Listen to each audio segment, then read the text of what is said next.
5440D আরও HL সিরিজের যতগুলো মডেল আছে সব মোটামুটি একই সিস্টেম। একটা প্রিন্ট আউট দেবো।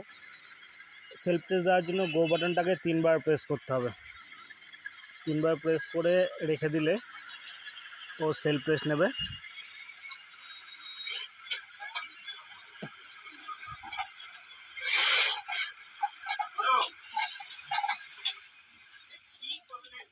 সেলফ টেস্ট বেরোলো। ওই যে সেকেন্ড পেজটা কি আটকে গেল আর তার সাথে সাথে রেড লাইট জ্বলে গেল পাশে। পেপার আটকে যাচ্ছে, এরকমই হচ্ছে, যাই প্রিন্ট আউট দিই পেপার আটকে যাচ্ছে। এই প্রবলেমটা আমরা সলভ করব। যে পেপার আটকে গেছে,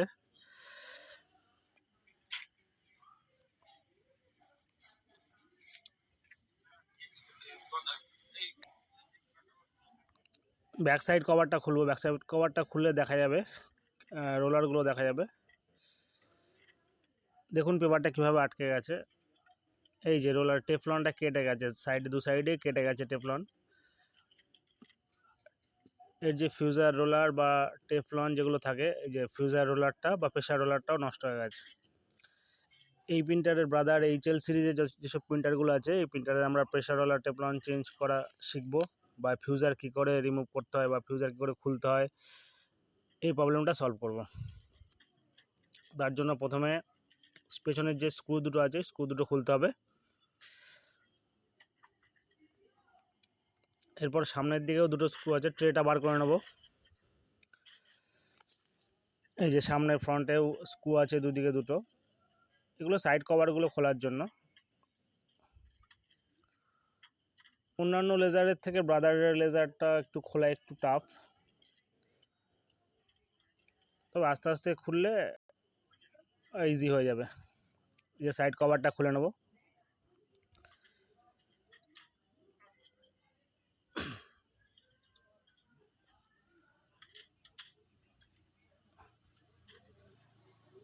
এই ক্ষেত্রে আমাদের টেফলন প্রেসার রোলারটা কেটে গেছে, দেখা যাচ্ছে খারাপ হয়ে গেছে, কিন্তু অনেক সময় টেফলন প্রেসার রোলার ভালো থাকে, তা সত্ত্বেও পেপার জ্যাম হয়ে যায়। তখন আপনারা টেফলনটা খুলে ওর যে জেলটা থাকে, সিলিকন জেলটা শুকিয়ে যাওয়ার জন্য টেফলনটা ঠিকমতো ঘুরতে পারে না, তখন পেপার জ্যাম হয়ে যায়।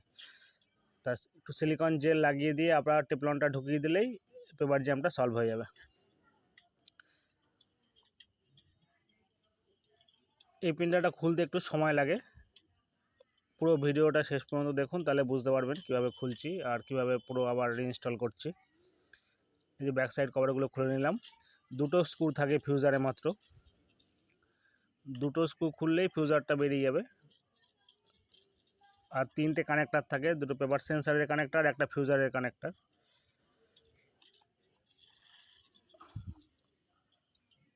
এটা ফিউজারের কানেক্টারের গার্ডটা প্রথমে খুলে নিতে হবে। প্রথমে দুটো গার্ড আছে, গার্ডগুলো খুলে নিতে হবে। এই যে বাঁ দিকের এই গার্ডটা খুলে নিতে হবে। এই যে সাদা যে কানেক্টারটা দেখতে পাচ্ছেন, এটা ফিউজারের কানেক্টার।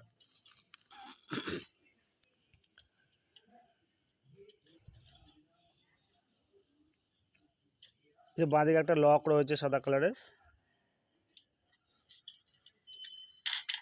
লকটাও খুলে নিলাম।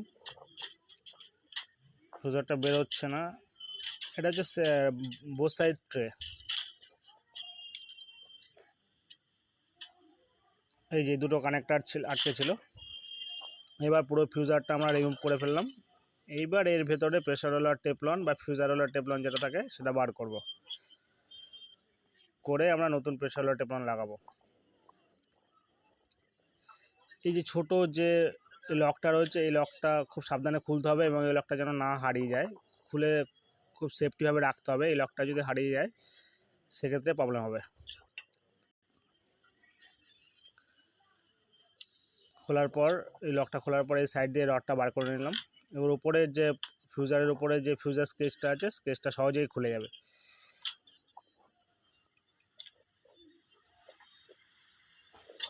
এই যে দেখুন টেফলনটা কীভাবে কেটে গেছে, কিছু স্ট্যাপলারের পিন বা কিছু একটা ঢুকে গেছিলো, ঢুকে গিয়ে টেফলনটা কেটে গেছে।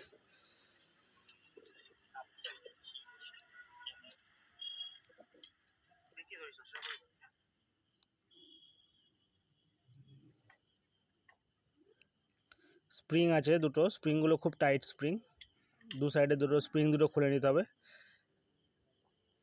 এই যে দেখুন আমি যেভাবে ঠিক খুলছি এইভাবে খুলতে হবে। একটু উল্টো পাল্টা হয়ে গেলে কোনো ফিউজারের মধ্যে যদি চোট লেগে যায় তাহলে ফিউজারটা খারাপ হয়ে যেতে পারে, খুব সাবধানে এটা করতে হবে।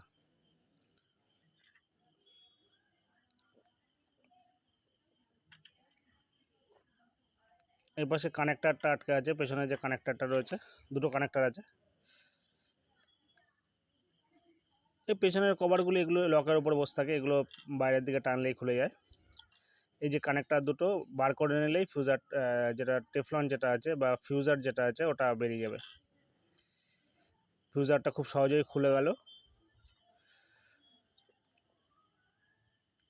এইবার রোলারটা বার করব।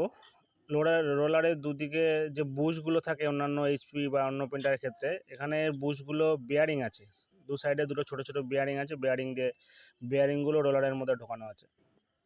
এই গিয়ারটাও খুলে নিতে হবে, পাশে যে গিয়ারটা রয়েছে, নাহলে প্রেশার রোলারটা বেরোচ্ছে না।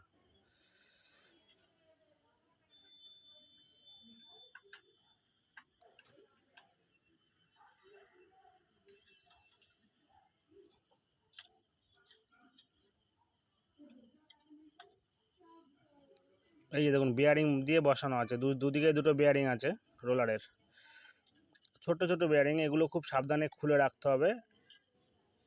খুব ছোট জিনিস, হারিয়ে গেলে তো জানেন কি হবে, মুশকিলে পড়ে যাবেন। এই যে ফিউজার রোলার আমাদের বেরিয়ে গেল। এই যে বিয়ারিংগুলোও খুলে নিলাম, পাশে ছোট ছোট যে বিয়ারিংগুলো আছে।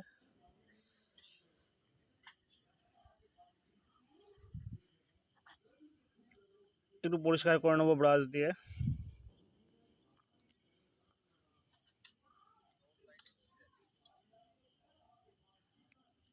টেবিলটা একটু চেঞ্জ করলাম, ওই টেবিলটা একটু অসুবিধা হচ্ছিল ছোট জায়গা বলে। এই যে নতুন রোলার, ফিউজার রোলার, এই যে দেখুন পুরনো রোলার আর নতুন রোলার। পুরনোটার দু সাইডেই হিট বেরিয়ে দু সাইডটা নষ্ট হয়ে গেছে। এই যে বিয়ারিংগুলো পরিয়ে নিতে হবে প্রথমে, ঠিক যেভাবে যেভাবে আমরা খুলেছি প্রিন্টারটাকে সেইভাবেই আবার আটকাতে হবে। আপনারা দরকার হলে খোলার আগে যেই পার্টগুলো খুলছেন সেগুলোর একটা করে ফটো তুলে রেখে দেবেন। অনেক সময় কি হয়, এইসব প্রিন্টারগুলো খোলার সময় তো সহজে আমরা খুলে ফেলি, কিন্তু লাগানোর সময় তখন মনে থাকে না যে কোথা থেকে কি খুলেছি, সেই জন্য ফটো তুলে রাখলে সুবিধা হয়, ফটো দেখে দেখে লাগিয়ে নেওয়া যায়। এবার টেফলনটাও বার করব। এর মধ্যে অনেক ছোট ছোট গার্ড রয়েছে, যে গার্ডগুলো সব আমি বলছি না, ওইগুলো আপনারা যখন খুলবেন তখন আপনারা দেখতে পাবেন। সেগুলো যেভাবে যেভাবে ঠিক খুলছেন সেভাবেই আবার লাগাতে হবে, একটা গার্ড যেন মিস না হয়। এবারে যে উপরে হিটিং এলিমেন্টটা রয়েছে এটা ভালো করে ক্লিন করে নিতে হবে। ক্লিন করে নিয়ে নতুন আবার সিলিকন জেল যেটা হয় বা টেফলন জেল, ভালো করে সিলিকন জেল লাগাতে হবে। সিলিকন জেলটা বেশি করে দিতে হবে, কেননা না হলে টেফলনটা ঘুরতে পারবে না, আবার পেপার জ্যাম হতে পারে, অথবা টেফলনটা আবার ছিঁড়ে যেতে পারে। এইটা সিলিকন জেল।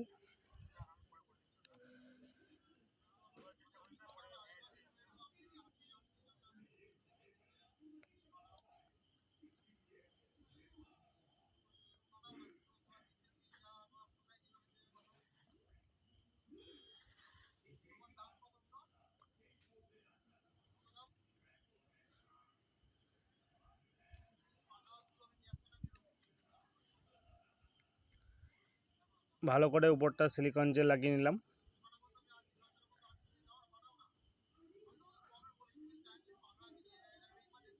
এইবার টেফলনটা বার করব, টেফলনটা আমরা লাগাবো নতুন, এটা নতুন টেফলন, নতুন মেটালিক টেফলন। পুরোনো টেফলনটা দেখলেন কতটা ছিঁড়ে গেছে, দু সাইডেই ছিঁড়ে গেছে। টেফলনটা যেমনভাবে খুশি ঢোকালেই হবে, কারণ দুদিকেই সেম আছে। এইচপি বা অন্যান্য লেজারের টেফলনগুলো যেমন একটা কালো বর্ডার দেওয়া থাকে, বর্ডারের দিকটা আগে ঢোকাতে হয়, কিন্তু এই ক্ষেত্রে আপনার টেফলনটা যেমনভাবে খুশি ঢোকাতে পারেন, দুদিকেই সেম আছে। এটা মেটালিক টেফলন আছে, খুব সাবধানে ঢোকাতে হবে।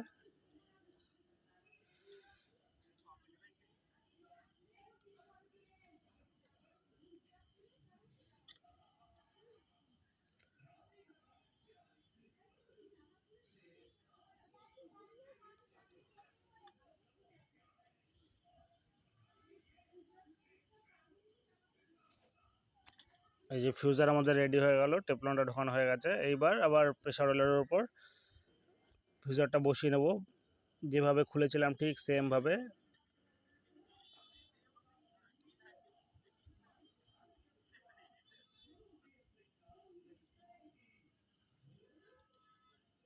এটা উল্টো হয়ে গেছে, ওই দিকটায় বসবে।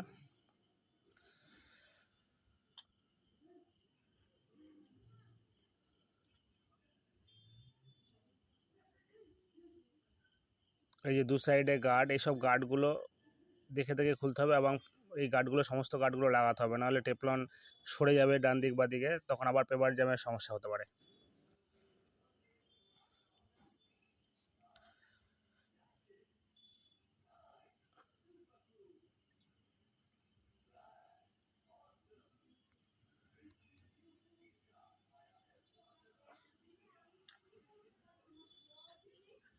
এটা গিয়ার, প্রেসার রোলারের গিয়ারটাও লাগিয়ে নিতে হবে, তারপরে সাদা গিয়ারটা লাগাবো।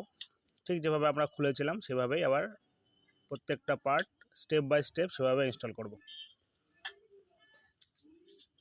এই রোলার, সাদা কালারের রোলারটার মধ্যে একটা স্ক্রু দিয়ে আটকানো ছিল, সেই স্ক্রুটা আটকে নেব।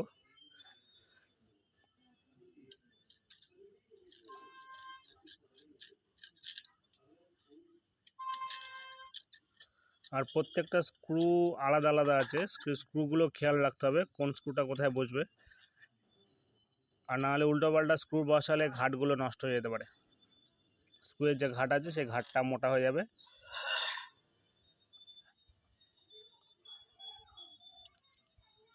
এই যে স্প্রিং দিয়ে এই স্টিল পাতি দুটো লাগানো ছিল, স্টিল পাতি দুটো আবার বসিয়ে আবার স্প্রিং দিয়ে লাগিয়ে দেবো।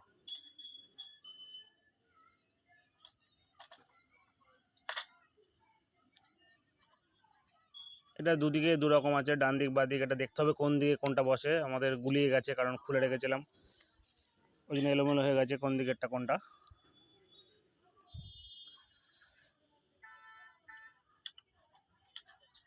হ্যাঁ, এখানটা ঠিকঠাক ফিট হচ্ছে। ঠিক আছে, দুটো স্টিল পাতি বসিয়ে নিয়ে যে স্প্রিংগুলো এবার লাগানোর সময় একটু টাফ হবে, কারণ স্প্রিংগুলো খুব হার্ডি স্প্রিংগুলো খোলার সময় যথেষ্ট প্রেশার লেগেছিল, আর আটকানোর সময় তার থেকেও বেশি প্রেশার লাগবে।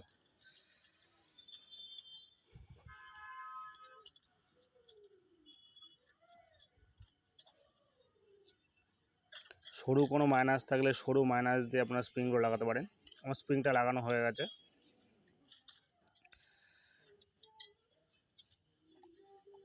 দুটো স্প্রিং লাগিয়ে নিলাম, এবার গিয়ারটা ঘুরিয়ে দেখবো রোলারটা ঠিকমতো ঘুরছে নাকি। ঘুরছে। এইবার উপরের যে কভারগুলো আছে সেই কভারগুলো ঠিক যেভাবে খুলেছিলাম সেভাবে লাগিয়ে নেব। খুব একটা কঠিন নয়, আস্তে আস্তে করলে সবাই প্রত্যেকেই করতে পারবে যারা একটু কাজ জানে।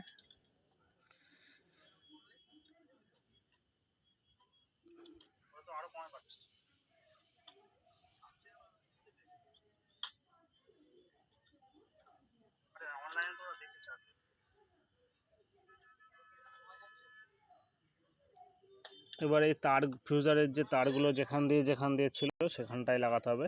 এই যে ফিউজারের উপরের গার্ডটা, ফিউজার স্কেচটা বসিয়ে নেবো। স্কেচটায় কোনো স্ক্রু নেই, খালি একটা রড ঢোকানো, এই যে রডটা ঢোকানো ছিল। এই যে ক্লিপটা দিয়ে আটকানো ছিল সেই ক্লিপটা আবার আটকে রেখেছিলাম, কারণ ছোট জিনিস যদি হারিয়ে যায় ওই জন্য আটকে রেখেছিলাম। আপনারা এইভাবে করতে পারেন, তাহলে আর হারানোর চান্স থাকবে না।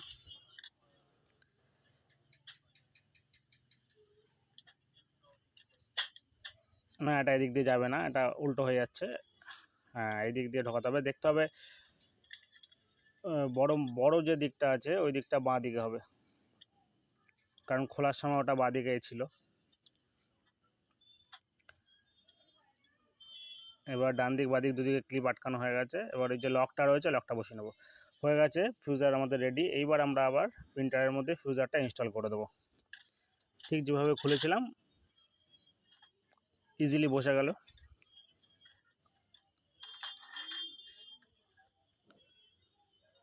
এখানে একটা ছোট্ট স্প্রিং আছে, এটা আর্থিংয়ের স্প্রিং, এই স্প্রিংটাও মনে করে লাগাতে হবে। খোলার সময় ভালো করে দেখে নিতে হবে কোন জায়গা থেকে খুলছি, সেই হিসাবে লাগাতে হবে। এবার যে দুটো কানেক্টার আছে এই যে কানেক্টারটা লাগিয়ে এই কভারটা আমরা বসিয়ে দেবো। আগে কানেক্টারগুলো লাগিয়ে কভারটা বসিয়ে তারপরে আসছি। হ্যাঁ, কানেক্টার আর কভারটা লাগানো হয়ে গেছে। এই যে ফিউজারের কানেক্টার সাদা কালারের ফিউজারের কানেক্টারটা লাগিয়ে দেবো, লাগিয়ে দিয়ে এর উপরে একটা গার্ড আছে ওই গার্ডটা বসিয়ে দেবো।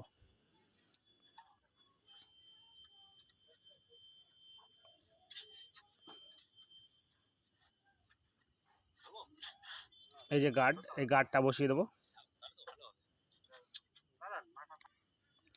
হয়ে গেছে গার্ডটা বসানো। এবার আমরা স্ক্রুগুলো লাগিয়ে নেব। পুরোটা দেখাতে গেলে ভিডিওটা অনেক বড় হয়ে যাচ্ছে, ওই জন্য কিছুটা জায়গায় কেটে কেটে দেখাচ্ছি। যেইটুকু মেন বেশি প্রয়োজন দেখানোর সেইটুকু জায়গায় দেখাচ্ছি। আপনারা যদি প্রিন্টার খোলেন ফিউজার চেঞ্জ করেন তাহলে এই ভিডিওটা দেখেও করতে পারেন, কিংবা আপনারা খোলার সময় ফটো তুলে রাখতে পারেন। ফটো তুলে রেখে প্রতিটা স্টেপে যেই জিনিসগুলো খুলছেন সেগুলোর ফটো তুলে রাখবেন, তাহলে লাগানোর সময় আর অসুবিধা হবে না, ভুলে গেলেও অসুবিধা হবে না। এই যে পেছনের কভারগুলো লাগিয়ে নেব, লাগিয়ে নিয়ে হ্যাঁ হয়ে গেছে আমাদের পেছনের কভারটা লাগানো। এইবার একটা প্রিন্ট দিয়ে দেখব। প্রিন্টার অন করে নিয়েছি, গো বাটনটা 3বার প্রেস করতে হবে।